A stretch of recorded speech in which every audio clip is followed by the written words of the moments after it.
Good morning.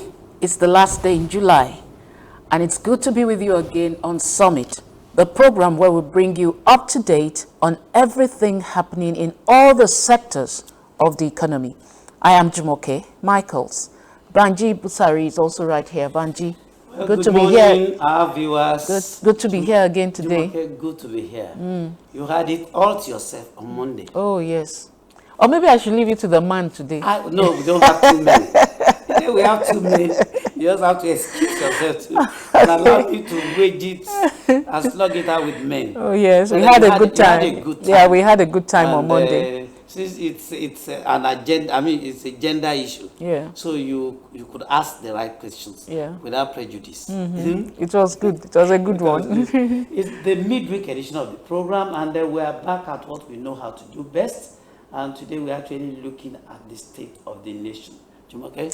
Yeah, state of the nation, talking about the issue of dealing with the insecurity challenges that has bedeviled, the country. The looks like refuse to go away. Looks like we are sitting on a keg of And gunpowder. rather than sweep them off, get them behind us, we keep getting new and fresh challenges almost on a daily basis.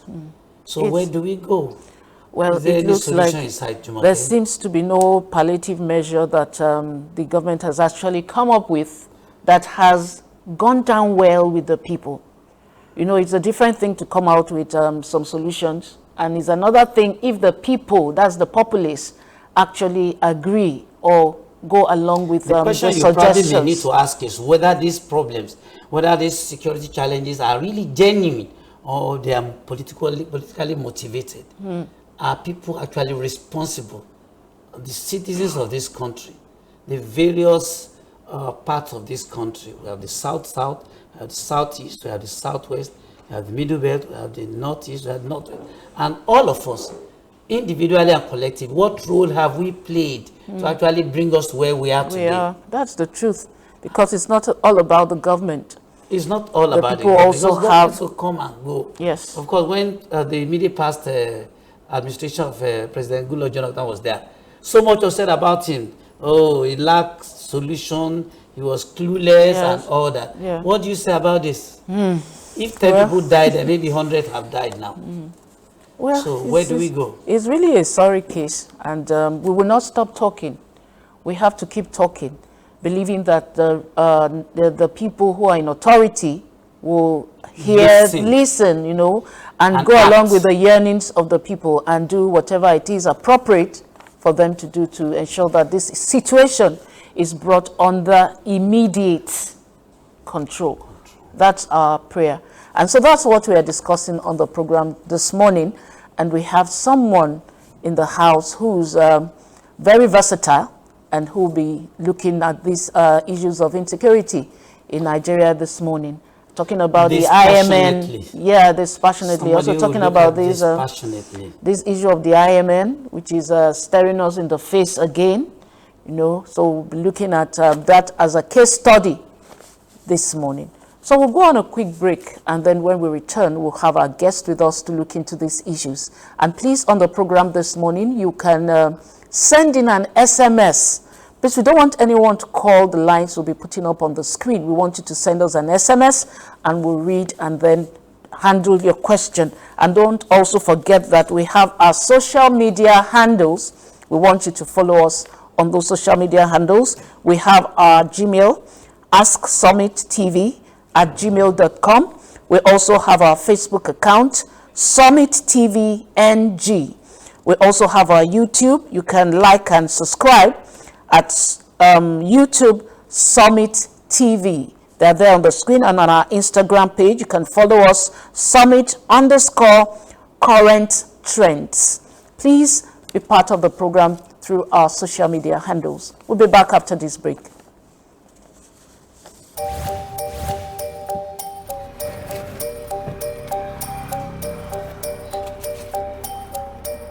I just want your papers, please. Sir.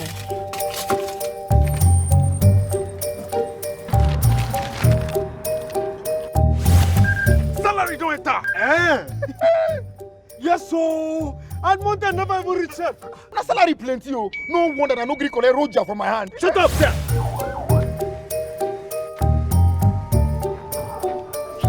I'm here to bail my younger brother.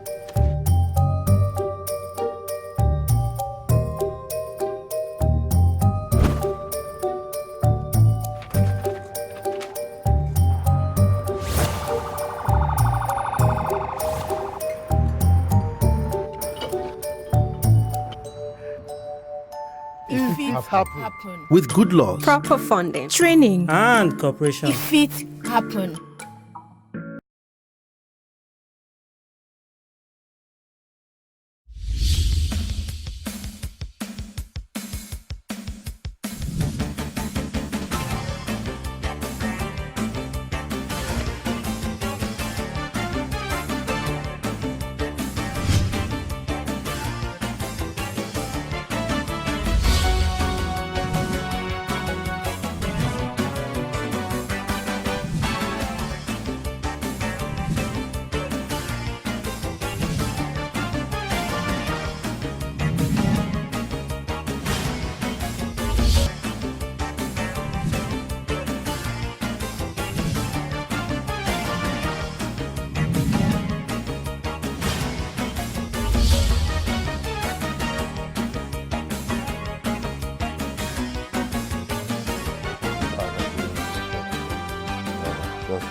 All right, welcome back. Thanks for still being there. Like I said earlier this morning, we are talking about the state of the nation, and we are zeroing in on dealing with insecurity challenges in Nigeria. And joining us this morning, we are proud to have Professor Anthony Kila. He's the Center Director, Center for International Advanced and Professional Studies. And also, he's a Yin-Monnet Professor of Strategy and Development, and he's also currently Director of Studies at CIAPS, the Center for International and Advanced and Professional Studies. Oh, there's so much to say about this man. Let's just leave it at that. You're welcome to our program. Thank you for having me. Good to have you. It's taken welcome. so many weeks to actually get Prof. To be on our program. So we're actually indeed very grateful that he had to share one or two things Thank you to join us. Thank you very much. Now, the project Nigeria is what many people believe must succeed. Yes. That is, there must be unity, there must be progress, there must be development in this country. Yeah. But of late, in the last maybe a decade or so, since the incursion or the problem of the Boko Haram, Yes. Nigeria has practically known no peace. Yes. And almost all the solutions have actually, all the solutions preferred, none seem to have worked. So, to you, you've been part of Project Nigeria. Yes. What does Project Nigeria mean? Are you actually interested in the peace or this, getting this insecurity out of the way? Is it part of your objective? Well, absolutely. I mean, I think every Nigerian should be part of Project Nigeria, really. Project Nigeria is led by a group of eminent Nigerian leaders, including Professor Benny Wabuze, Chief Emeka Anyoko, Rear Admiral Dubisi, Dr. Jide Olajide, who is the Secretary of the Yoruba Council of Elders, Tola Adeni, myself, Wale Okuni. It's a group of, statesmen who try to find solution into things. But I think they do what everybody should be doing, really. What everybody should be thinking of doing.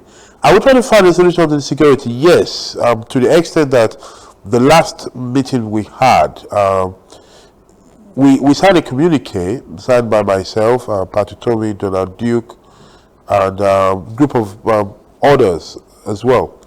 Our position is that we need to find a round table to talk to each other, to understand what is really going on. We have two major issues here. One is issue of security, the other is issue of trust. Insecurity is not a new problem in the world.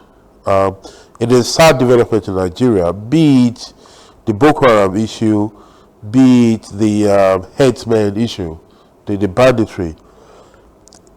There is sad twist to it. The idea is that a part of Nigeria feels another part is killing them when there's no war. So the idea that it's not just headsmen, they got Fulani headsmen, and they're killing off Fulani people. That is a very dangerous scenario. But you see, beyond that, there's also a huge problem that there are parts of Nigeria, most people in the south part of Nigeria think of the problem they face, which is kidnapping and killing, banditry. But there are parts of Nigeria, Zamfara, parts of Kaduna, you know, they're parts of this country where government has lost sovereignty of the state, where people who are not government are the one governing the state, because the state has no control over it. So as a result... Do you have such examples? Oh, well, the parts of the country in the north, where I mentioned Zamfara state. Where Zamfara, we see, okay. yes, part of Kaduna, part of that. There's a lot of parts of the northeast, indeed part of the northwest, where you cannot guarantee easily lives and property of people. And to that extent, we don't need to go far. We're in Lagos today. We don't need to go far. For what is happening in Ondo and Ekiti State, there is fear as well. People don't travel just anyhow anymore. There is fear of lives.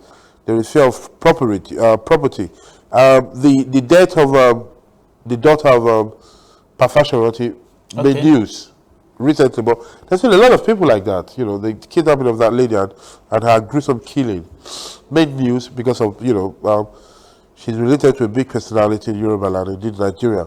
But it's an ongoing thing. You were saying earlier on that the solution provided so far has not used a solution. Because I've defied all the solutions. Well, they've not provided good solution. Let's face it. We've not provided good solutions. No, let's face it. We have to be very blunt about it.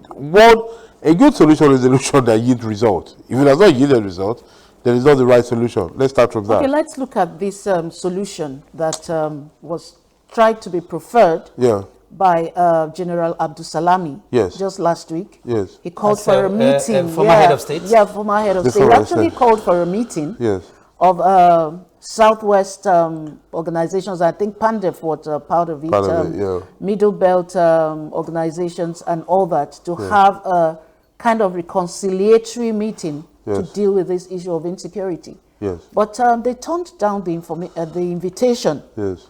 What's your reaction to that? And I want you to take this with it. Even when you were mentioning Project Nigeria, no prominent, I mean, you didn't even mention in Northerner as part of the team.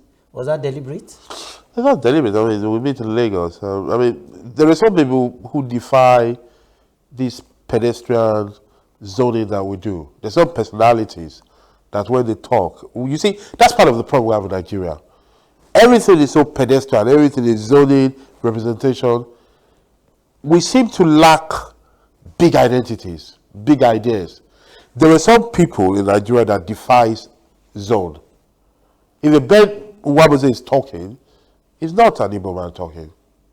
You know, that is a jurist that is talking. That is a statesman that is talking. There's some seats where you can't zone people. Unfortunately, we're so ugly, we're so pedestrian that everything has to be zoned. Everybody wants to be represented. And it's part of what is pulling us back. There are some things that defy zoning. You don't zone the best surgeon in a clinic. You get there by merit. And we need to start thinking that way. Now, as for the summit, I think three things need to be said about it, that the Abu Salami attempt to a summit. Number one is that it's in the right direction. It's part of what we were asking for, that people need to sit down and talk and say, what is going on? How did we get to this place? How did we get to where we are now? Because, you know, we've not always been like this, where we're killing each other and we didn't trust each other. People will tell you for decades they were living together peacefully. So we need to say what went wrong and what should we do about it. I understand the position of PANEF when they say that, and those people that we do, say that the meeting said they're calling groups, social-cultural groups. If you include Metiala, it is not a social-cultural group. It is a trades group. But I think that given that the bandits they're talking about are linked to the headsmen, and Metiala is the representative of headsmen, I think it's good to invite them to talk. Maybe not a social-cultural group, but as observer, or social group should meet first and say, let us speak to the trades group that is involved. If our problem is that either headsmen are killing or murderers are pretending to be headsmen, it is a good thing to speak to the headsmen as well. And the best way to speak to them is through the association.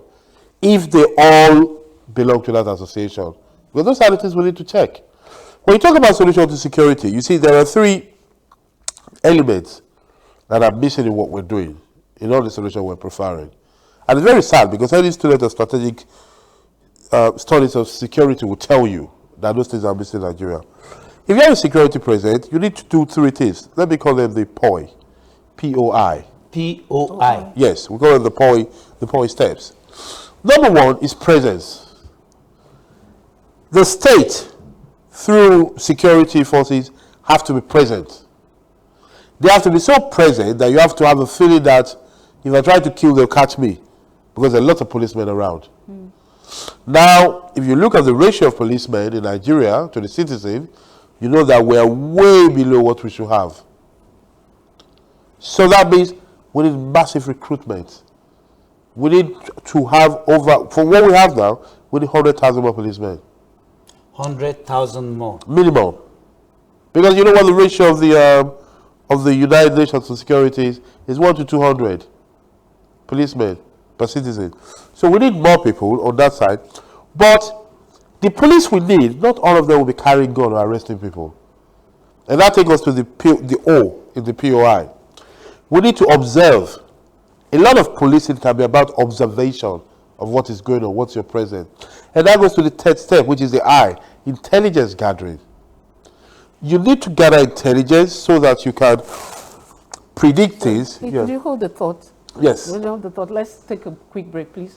We'll take a break. We'll be right back. Please don't go away. Tissue.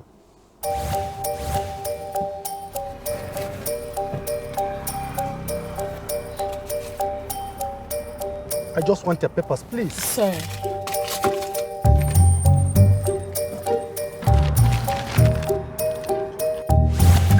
Salary don't enter. Yes, so. And Monday never even reach them. Na salary plenty, oh. No wonder I no gree collect Roger from my hand. Shut up, sir.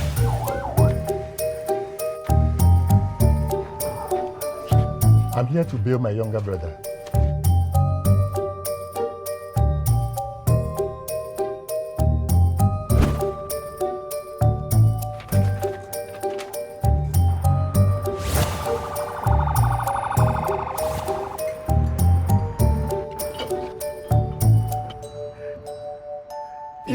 Happen. With good laws, proper funding, Training. and cooperation. If it happen. This is your radio. This is your radio. Star FM 101.5 gives you the best of music, news, talk, entertainment, and sports like never before. We give you incisive news every hour, quality music, and sports all day round. Listen to the most entertaining, creative morning show on radio as Star FM gives you top newspaper review, headlines about politics, business, crime, events, and entertainment stories between 7 a.m. to 10 a.m. daily. Our midday show gives you classic, up-tempo, and contemporary urban music to start your day and get you energized. Between 10 to 12 noon daily, we serve it fresh. Now, take your lunch with us on Lunch Hour Show between 12 noon and 2 p.m. as we pack you with good mix of music loaded with interactive live chart, comedy, game shows, and current events. Our word of sports on Star FM comes on daily at the 5 o'clock hour, 6 o'clock hour, and 10 o'clock hour. Daily on Star. Our evening belt showcase a mix of urban music, oldies laced with big jokes, talent hunt shows, and relationships. You don't want to miss is the PM Crew. And round up your day with us on Body and Soul, 11 p.m. to 1 a.m. daily with the very best of rhythm and blues, cool music to take you to Wonderland. Join us daily as we give you the very best of music, news, sports, talk, and all-round entertainment. Star FM 101.5, entertaining you all the time. Star FM, your favorite radio station. Thanks for being with us and for still being there. All right, we'll still have Professor Anthony Kila here in the studio. So before we went on that break, we were talking Yeah. about the eye of the Yes. poi. Of the poi, yes. Yeah. So you have observation. You go to the eye, which is intelligence gathering. Intelligence gathering allows you to know what is going on and allows you to predict and prevent crimes from happening. Because you see, the first thing we need to know in Nigeria is that the weapons that are used for committing crimes, we're talking AK-47, we don't produce it. So, which means it got into this country somehow. That is, the tools of crime is a crucial way for forensic and investigation in leading to get to people. If people are going to do a bomb, you can actually trace them through what they use for the bomb. That is why if a terrorist event happens, you get forensic science to go there to go and see what was used. And for what was used, you can trace back. So we need to do more of that. Now, policing, I was saying earlier on, is not just about people carrying arms or shooting or arresting people. There's a lot of policing that can be done. And it takes us, we'll talk about the solutions, it takes us to state, local government, community policing. The people that can create security will have to be people who know the territory, who know the people, and who know the culture of the place. As long as we do not break down, we do not decentralize security, we can't get it right. If you want to be present, you want to observe, you want to gather information, no one office in Abuja, even in headquarters or state capital, can guard your state. It has to be community people, local government people, up to state level. State would not coordinate with each other for federal crimes. All right. As far back as 2009, just as I said earlier on, it actually started with Boko Haram. Yes. And as we speak, it's not just Boko Haram. We have the herdsmen crisis there. Yes. We have the kidnapping, we have banditry, we have IPOB. Yes. We have several other challenges. Yes. Now, even if you recruit 5 million Yes. policemen, Yes. do you think it's all we need to end the security challenge is to recruit as many police as possible? Do you not, for instance, think we have political solutions Yes. that must be preferred, economic solutions, Yes. cultural solutions? Yes. For instance, some people believe that, just as you said earlier, that other parts of the country want to Fulanize them Yeah. or to Islamize them. Okay. Is that a security, is that a policeman's solution? Everything is a security issue. Well, let's look at it from three ways, actually. Number one, would having 5 million police stop the problem of crime? No, it would, but it will go a long way. Let us start from that. It might not stop people, it will go a long way because a lot of people want to do evil, but they won't do it because it's not accessible. I'll give you a very good example. We talk about corruption and fraud in Nigeria, and people are afraid that others will steal their property. One thing that thieves would like to steal is money. Everybody would like to steal money. Anybody is a thief. But you know what? They don't go to banks to steal easily. The level of bank robbery is very low compared to the number of money that is there. You know why? Banks have put things in place where it is very difficult to rob them. That is why you don't hear about bank robbery every day. You know why you hear about killing every day? Because it's easy to kill and get away with it. So to that extent, the higher hand of the law is very crucial for it to work. But to the other extent, the causes of, I'm very careful not to lump all our problems together. The IPOB is not the same as Boko Haram. Let's be careful about it. But here we go. What is it that causes unrest, war, insecurity in the world? It's a known fact. The causes are normally poverty, hunger, uncertainty, and impunity. Add that mix education or enlightenment to it. To that extent, there's a social cultural battle which becomes a political battle to face this problem as well. If people are not so hungry, if they're not so desperate, if they have things doing, they'll be less inclined to follow suicide bombing or to go killing other people. But that's not a guarantee, because as you know, the son of the banker had a lot going for himself and decided to be a suicide bomber as well. But it just takes away, there's people who are doing it because of poverty. You take away those ones, those soldiers.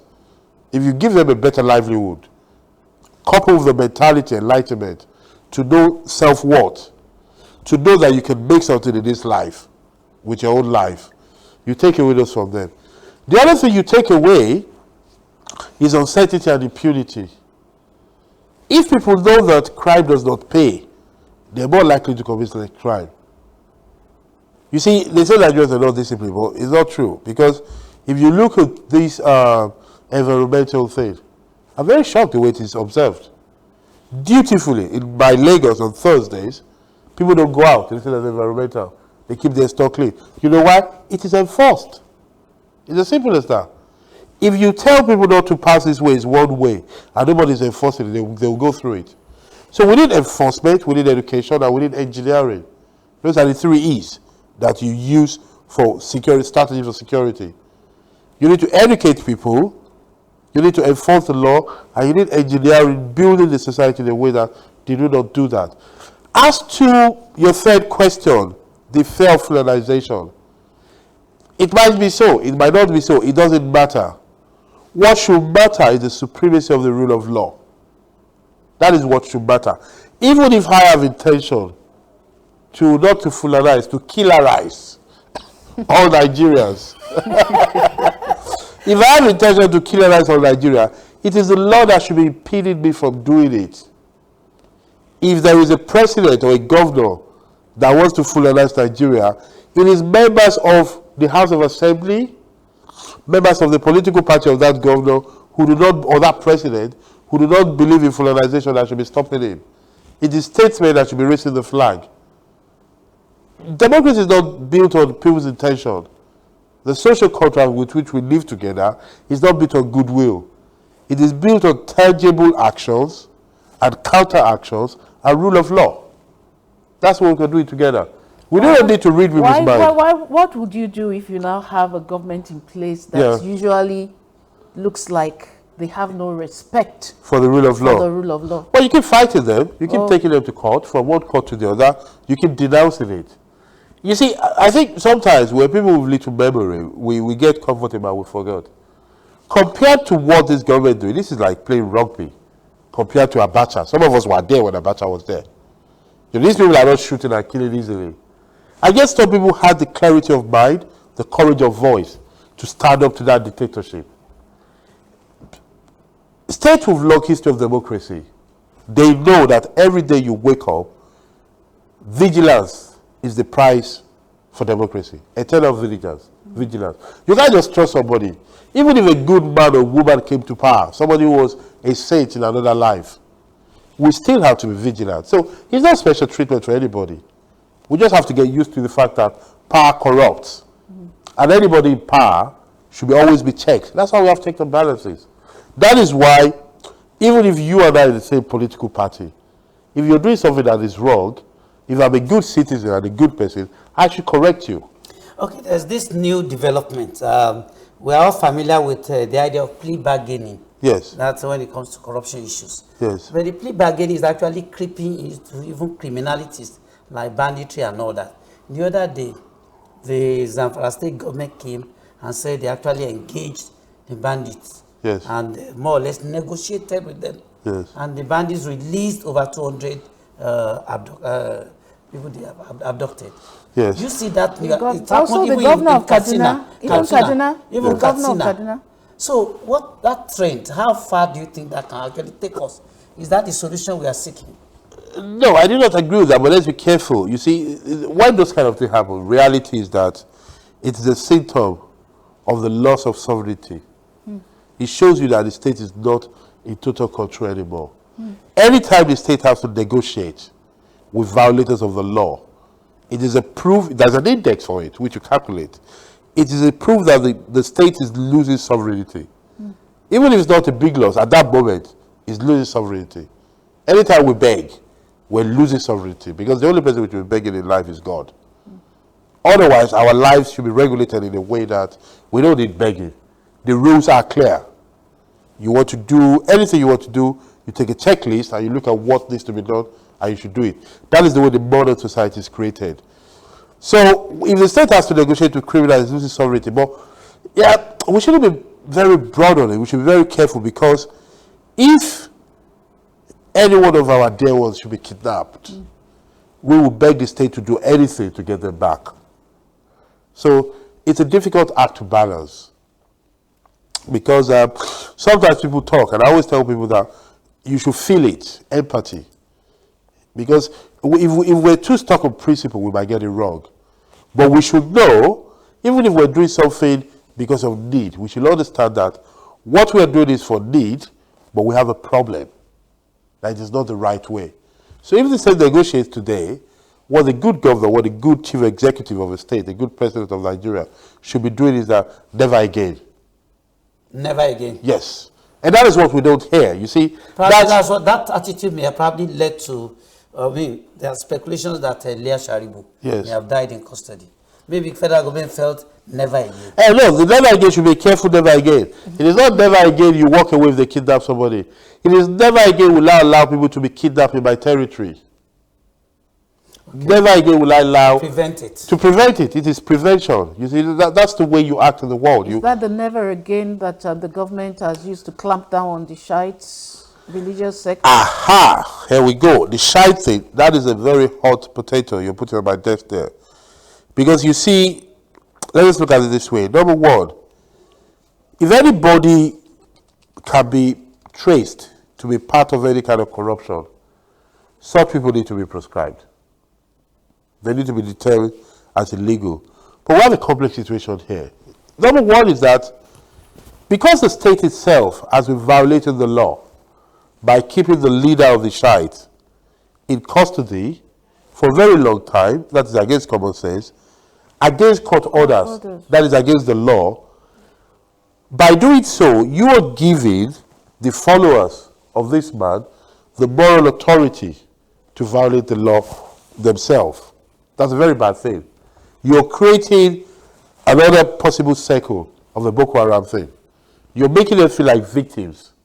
And, you know, victims have a way of reacting for survival. Because if the state violates you, the moment the state has violated you, the state has lost what we call the moral authority to direct you. That is why a lot of people don't respect the policemen on the road. Because they know they don't have the moral authority to be doing what they're doing. That's why some people drive off or say get away to policemen. Because they don't have the moral authority. So when the state violates the law, he loses his moral authority on people. And that is bad. Because you see, whatever this man has done, I am, as you must have noticed, where needs to be jailed and for jailing people seriously. If people do something wrong. I'm not a soft liberal on that point. But if somebody has done something wrong and you want to jail him 200 years, the guy has been there for close to 4 years now. 3 years is enough to prove any case against somebody, a criminal case. And if you want to jail him for 500 years, jail him and let us know that this is what he has done and this is why we're jailing him. And case closed. And everybody will be convinced. What is that we say in law? Beyond reasonable doubt. Beyond reasonable doubt. You prove it beyond reasonable doubt and you jail him. Now, for the proscribing of the Shiite people, the audacity with which they've done it is quite amazing to me. Because here we are. But Jumake has the reasons why the federal government had to go that far. Yeah, a long list of, should I call it offenses or alleged offenses? Let's see. They pledged allegiance to foreign countries from which they enjoy political, financial, and training support. Okay. It says they have unauthorized blocking of public highways, mounting illegal roadblocks, preventing arrest of its members, refusal to submit to security checks, set up a paramilitary guard called Huras. They instituted unregistered security outfits. They've engaged in provocative preaching and hate speech, not recognizing constitution and state authority. I think you need to stop the democratic values and disrespect. There are so many. So many. Those were not damning enough for government to have actually gone that far. I think it's damning. I think it's quite quite a tough thing. But you see, there are two problems we have here. Number one problem is that so far they say they've constituted illegal paramilitary structure. They say they've done hateful speeches. Hate speech. Those are very bad things. But so far, they've not been accused of... disrespect for our constitution? Yes, those are very bad things. But so far, they've not killed anybody and said, well, the one that killed the people. Boko Haram has done so. Herdsmen have done so. They've done so. They've not been listed as proscribed or terrorist group. Although Boko Haram is defined as a terrorist group, but the herdsmen have not been declared terrorist group so far. And they've done that. Now, so we have a problem there. The other problem we have, still the problem of fairness, is that, you see, unfortunately, the two major strands of Islam in the north is between the Shiite and the Sunni. That's the major character. The origin of their schism, of their division, is who takes over the leadership of Muslims after Prophet Muhammad sallallahu alaihi wasallam.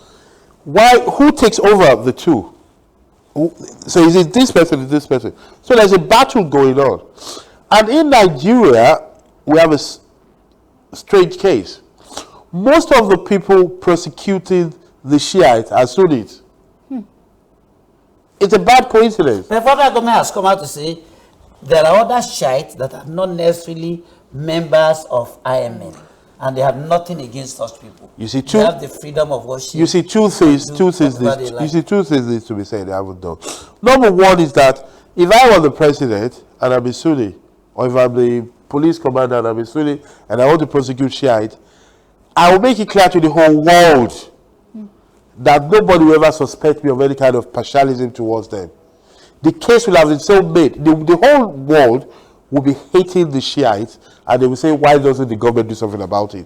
And the government will say, I don't want to do so that it doesn't appear as if I'm persecuting a rival sect, which they've not done. That is just due diligence of good conscience. You know, it's like saying that if I'm a Fulani person and I keep appointing Fulani people, I would think it doesn't look good. And I'll try to avoid it. For the purpose of our viewers, one thing we actually need to make very, very clear is the fact that if, for instance, the Sunnis have probably also crossed the red line, would that have been overlooked by the government? We don't know. You see, that's the problem. You have to prove it. You see, that's where the moral authority comes in.